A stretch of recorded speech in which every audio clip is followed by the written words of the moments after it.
NEET UG 2021 को देने वाले aspirants, I hope you must have been preparing well.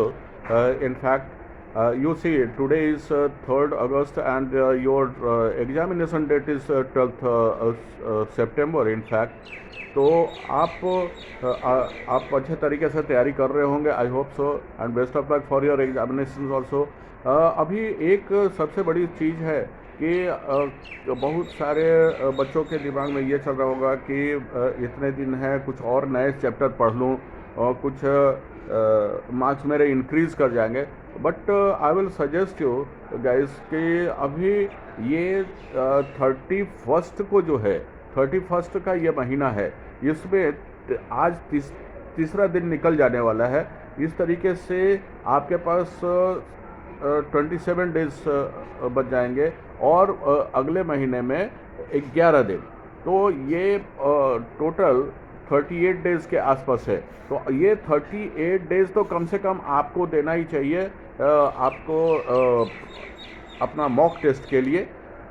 For example, चाहे वो अगर तीनों सब्जेक्ट का आपका प्रिपरेशन है तो आप तीनों सब्जेक्ट का लेंथ वाइज मॉक टेस्ट कीजिए, स्पीड, एक्यूरेसी को रखते हुए और टाइम मैनेजमेंट, क्योंकि स्पीड तो रखा और अगर वो एक्यूरेसी नहीं रहा तो वो मिस्टेक होगा एग्जामिनेशन में और उतने निगेटिव मार्किंग होंगे और आपके मार्क्स घटेंगे। तो यहाँ पे ये, और दूसरी बात, अगर नहीं स्पीड नहीं रखा और एक्यूरेट भी होता चला गया तो आपके भी उस हालत में भी आपके मार्क्स अच्छे नहीं आएंगे। तो you have to consider all these things कि स्पीड भी रखना है, एक्यूरेसी भी रखना है और टाइम मैनेजमेंट का ये मतलब नहीं कि अगर 3 घंटे का पेपर है तो सब पे 1-1 घंटे दे दे, नहीं।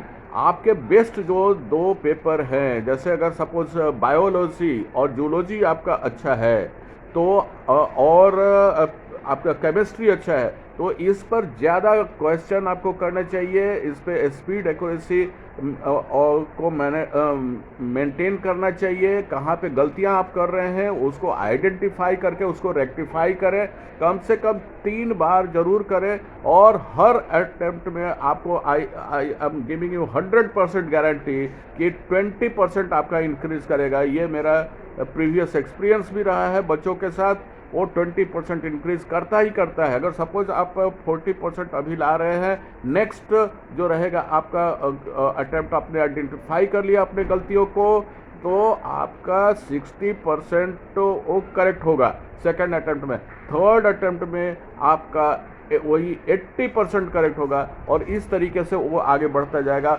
और इस तरीके से आपके मार्क्स इंक्रीज करेंगे।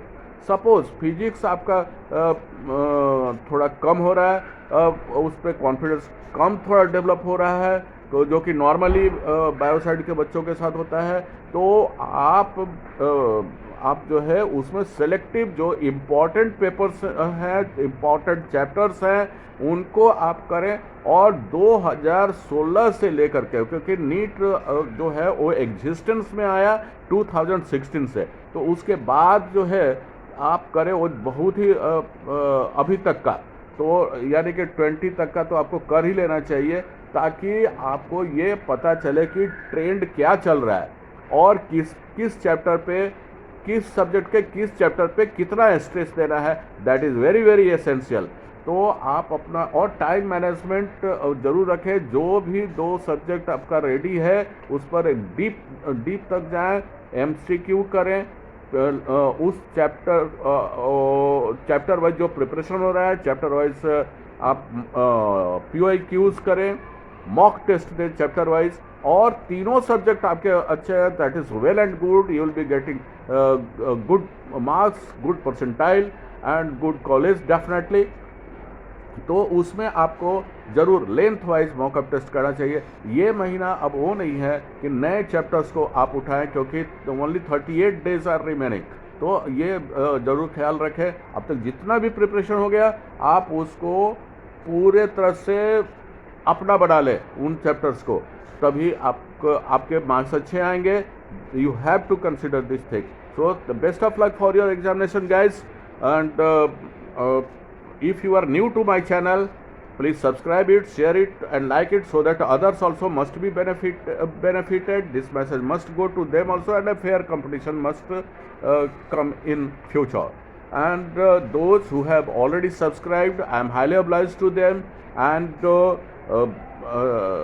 I will request to them also to share it and like it, and don't forget to press the bell icon also, so that I can update you with the latest informations also, and other aspirants also must be benefited. Thank you very much. Bye bye, and once again best of luck for exam. Thank you very much. Bye bye. Have a nice day.